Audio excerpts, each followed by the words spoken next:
ATN নিউজের C news অনুষ্ঠান থেকে সবাইকে শুভেচ্ছা জানাচ্ছি কাজী তামান্না তৃষা। বাংলা সিনেমার জানা অজানা বিভিন্ন বিষয় নিয়ে আমাদের সাপ্তাহিক আয়োজন সি নিউজ। প্রযোজক, পরিচালক, শিল্পী, কলাকুশলী সকলের সমন্বিত অংশগ্রহণে একটি চলচ্চিত্র পূর্ণাঙ্গ রূপ পায়। বর্তমানে চলচ্চিত্র নির্মাণের ক্ষেত্রে মৌলিক একটি সমস্যা হয়ে দাঁড়িয়েছে শিল্পী সংকট। নায়ক ও নায়িকা থেকে শুরু করে সব ক্ষেত্রেই পড়েছে এর প্রভাব। এতে সিনেমা নির্মাণ প্রক্রিয়া যেমন ব্যাহত হচ্ছে, তেমনি বিভিন্ন ছবিতে একই নায়ক নায়িকাকে দেখতে দেখতে দর্শকরাও সিনেমা দেখার আগ্রহ হারিয়ে ফেলছে। শিল্পী সংকট নিয়ে বিভিন্ন জনের মতামত শুনব সি নিউজের এবারের টপ স্টোরিতে। চলচ্চিত্র বর্তমানে শিল্পীদের যে সংকট যাচ্ছে, এটা সাংঘাতিক প্রকটভাবে এই সময়ে বিষয়টা এসে গেছে, ধরা পড়ছে। বাজার ঠিক হয়নি, চলচ্চিত্রের উৎপাদন কমে গেছে, প্রতিযোগিতা নেই, যেমন নায়ক শূন্যতা এসেছে।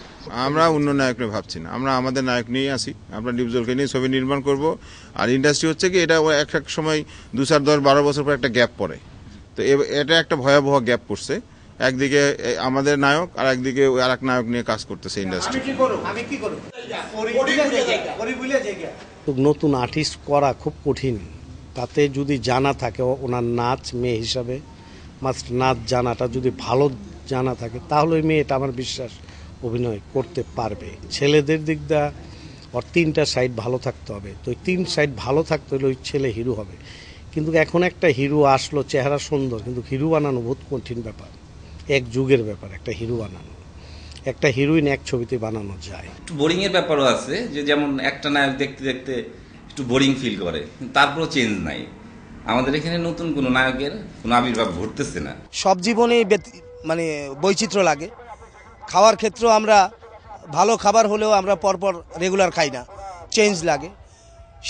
সেই দৃষ্টিকোণ থেকে দর্শকদেরও চেঞ্জ দরকার। চলচ্চিত্রের ভিতরে আসে তারা আমাদের দেখা যায় আমাদের দেশে যে তাকে নিয়ে তারা লাফালাফি করে, কিন্তু আমাদের দরকার যে এখন নতুন নতুন মুখ। দিন যায়, নতুনরা আসে, তাই না? একটি মাত্র নায়কের উপরে নির্ভর করে চলচ্চিত্র তো চলতে পারে না, এত বড় একটা ইন্ডাস্ট্রি চলতে পারে না।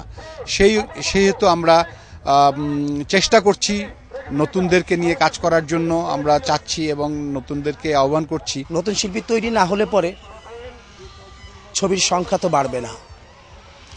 এখন বাংলাদেশে হাতে গোনা 1-2 জন শিল্পী আছে যাদের ছবি চলে। তো 1-2 জন শিল্পী এরা তো ইচ্ছে করলে বছরে 20টা-25টা ছবি করতে পারবে না, সর্বোচ্চ 10টা ছবি করবে। কিন্তু ইন্ডাস্ট্রির জন্য ছবি দরকার অন্তত বছরে 100টা। তো বাকি ছবি করার জন্য শিল্পী নাই। একটা নায়কই আমরা পাচ্ছি, ওইটাই যতটুকু চলে। আর নতুন কোনো নায়ক এসে এখানে করতে পারতেছে না। নিত্য নতুন নায়ক চাই আমরা, নিত্য নতুন। সারা বিশ্ব ভুগছে বিশ্বকাপ ক্রিকেট উন্মাদনায়, যার ছোঁয়া লেগেছে বাংলা সিনেমা জগতেও। খেলা শেষ না হওয়া পর্যন্ত কোনো নতুন ছবি মুক্তি পাচ্ছে না হলগুলোতে। তবে থেমে নাই সিনেমার প্রদর্শনী। দর্শক, এবারে জানিয়ে দিচ্ছি এই সপ্তাহে প্রদর্শিত ছবির খবর। ঢাকার গীত হলে চলছে রাজু চৌধুরী পরিচালিত সাহেব নামে গোলাম।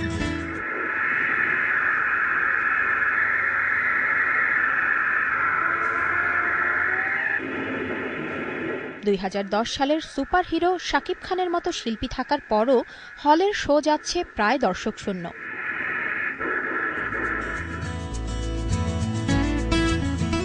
পাশেই সঙ্গীত হলে চলছে আহমেদ নাসির পরিচালিত উত্তেজিত ছবিটি।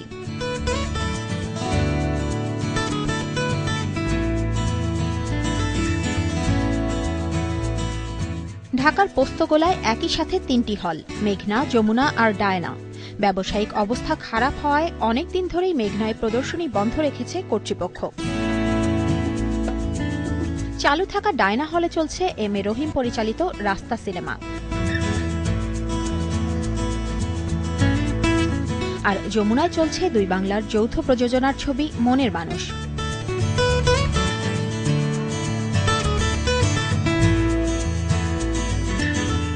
আমার ভাষার চলচ্চিত্র 1417 শিরোনামে গত 24 থেকে 28 ফেব্রুয়ারি চলচ্চিত্র উৎসব হয়ে গেল ঢাকা বিশ্ববিদ্যালয়ের টিএসসি মিলনায়তনে। ঢাকা বিশ্ববিদ্যালয় চলচ্চিত্র সংসদের এই আয়োজনে জীবন থেকে নেয়া, সূর্য দীঘল বাড়ি, দীপু নাম্বার 2, আগুনের পরশমণি, আবহমান, মহানায়ক, দ্য জাপানিজ ওয়াইফ সহ 2 বাংলার প্রায় 15টি ছবি প্রদর্শিত হয়।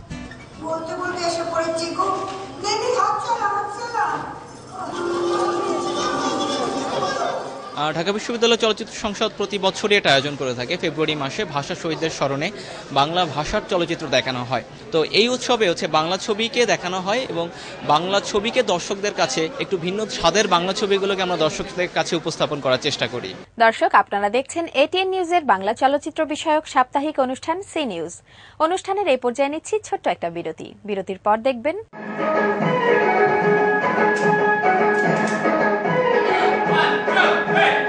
বছরের পর বছর বহু বিদেশি শাসনে শোষণে নির্যাতিত নিপীড়িত বাংলার মানুষ হাহাকার করে উঠেছে।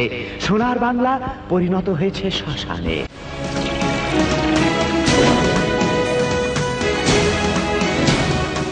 বিরতির পর আবারও সবাইকে স্বাগত জানাচ্ছি বাংলা সিনেমা নিয়ে আমাদের সাপ্তাহিক আয়োজন সি নিউজ অনুষ্ঠানে। শিল্পী সংকট, প্রয়োজনীয় যন্ত্রপাতির স্বল্পতা সহ বহুবিধ সমস্যা থাকলেও থেমে নেই নতুন নতুন চলচ্চিত্র তৈরির উদ্যোগ। কোনো ছবির শুটিং শুরু হচ্ছে, আবার কোনোটি প্রায় শেষের পথে। দর্শক, চলুন ঘুরে আসি শুটিং লোকেশন থেকে।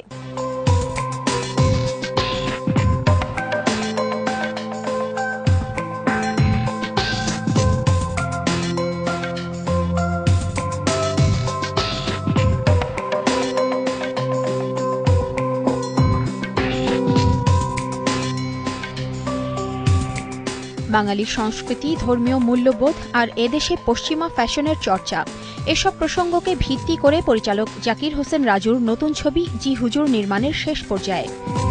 একটি আইটেম গানের দৃশ্য ধারণের মধ্য দিয়ে শেষ হলো ছবির শুটিং পর্ব। নায়কটা যেমন হচ্ছে ইসলামী শিক্ষা শিক্ষিত, নায়িকাটা হচ্ছে ওয়েস্টার্ন কালচারের, হ্যাঁ, তার আচার আচরণ, চালচলন এবং পোশাক আশাক সবকিছু হচ্ছে ওই রকম খোলামেলা। তো যে কারণে এই অবস্থাটা দেখলে আমার নায়ক সাধারণত ওই দিকে তাকায়ও না, উল্টা দিকে তাকায় এবং তার সাথে তাকিয়ে কখনো কথা বলেনি। পুরো ছবিতে আমার নায়িকার দিকে তাকিয়ে কখনো আমার নায়ক কথা বলে। ইউসুফ জুলেখা ইসলামী ধারারই উপাখ্যান। ইউসুফ জুলেখা, আমরা জানি যে জুলেখা ওই ইউসুফকে অনেক রকম যন্ত্রণা দিয়েছে, অনেক রকম, হ্যাঁ, তাকে উত্তপ্ত করেছে, উত্তেজিত করেছে, কিংবা তাকে প্রলোভিত করেছে, হ্যাঁ, করার চেষ্টা করেছে। সে পাশ করেছে, ফেল করেছে, সেটা পরে কিন্তু করেছে। তো একটু টাচ ওই রকম আছে। যেমন নায়িকাটাও আমার নায়কটাকে নিয়ে অনেক ফান করেছে, অনেক মজা করেছে, তারপরে ওকে খেপিয়ে তুলেছে, হ্যাঁ, এবং এই সব ঘটনা নিয়েই এগিয়েছে গল্প। পাশাপাশি আরেকটা জিনিস আছে হচ্ছে দেশপ্রেম। এবং আমার ওই যে সেটেল ক্যারেক্টার, সেই ছেলেটা একটা সময় বলে, জন্মভূমির জন্য যদি জীবন দিতে হয় জীবন দাও, কিন্তু জন্মভূমির ক্ষতি হয় এমন কোনো কাজ ধর্ম অ্যালাউ করে না। তার মানে ইনডাইরেক্টলি আমি জঙ্গিবাদের বিপক্ষে অবস্থান নিয়েছি।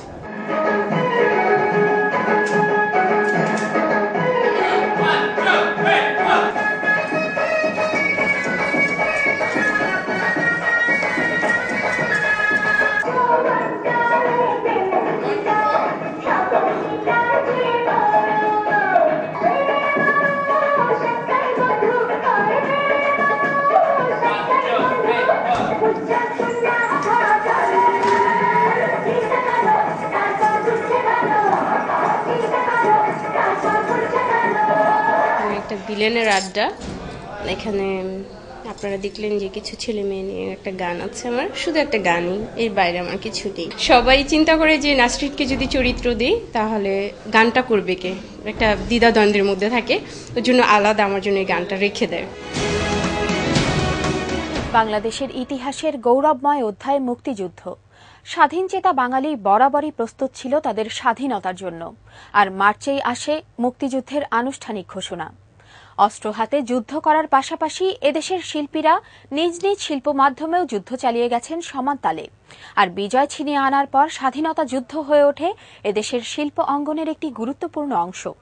কবিতা, গান, গল্প, উপন্যাসের মতো চলচ্চিত্র শিল্পেও পড়ে তার গভীর প্রভাব। দেখলাম দিগন্ত বিস্তৃত আদমরা মানুষের চলমান মিছিল, দেহের শক্তি নিঃশেষ, তবু ওদের চলতে হয়। যুদ্ধ চলাকালীন জহির রায়হানের ধারণকৃত ফুটেজ নিয়ে তৈরি স্টপ জেনোসাইড প্রামাণ্যচিত্রে ফুটে উঠেছে যুদ্ধের ভয়াবহতার চিত্র। অধিকাংশের দৃষ্টি উদ্ভ্রান্ত, নৃশংস গণহত্যার ভীতি ছড়িয়ে আছে ওদের চোখে, মুখে, সারা দেহে। তার সাথে বিশ্বের সকল মানবতা বিরোধী যুদ্ধ বন্ধ করার আহ্বান শোনা যায় এই প্রামাণ্যচিত্রে।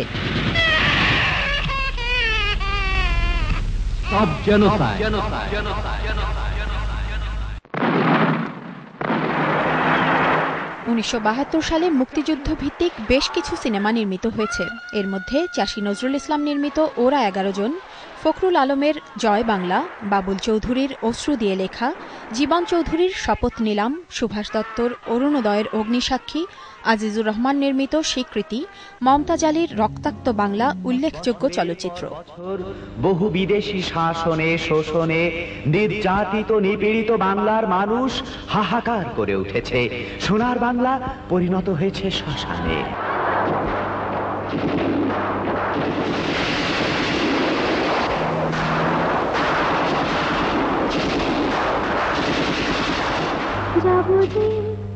সুদূরে খুঁজে পাবে না, আমি তো চিরটা দিন কাছে রব না। দর্শক, আজ এ পর্যন্তই। আবার দেখা হবে আগামী বৃহস্পতিবার। বাংলা সিনেমার নতুন পুরনো আরও কিছু প্রসঙ্গ নিয়ে হাজির হয়ে যাব ঠিক একই সময়ে। ততক্ষণ ভালো থাকুন, সুস্থ থাকুন আর দেখতে থাকুন এটিএন নিউজ।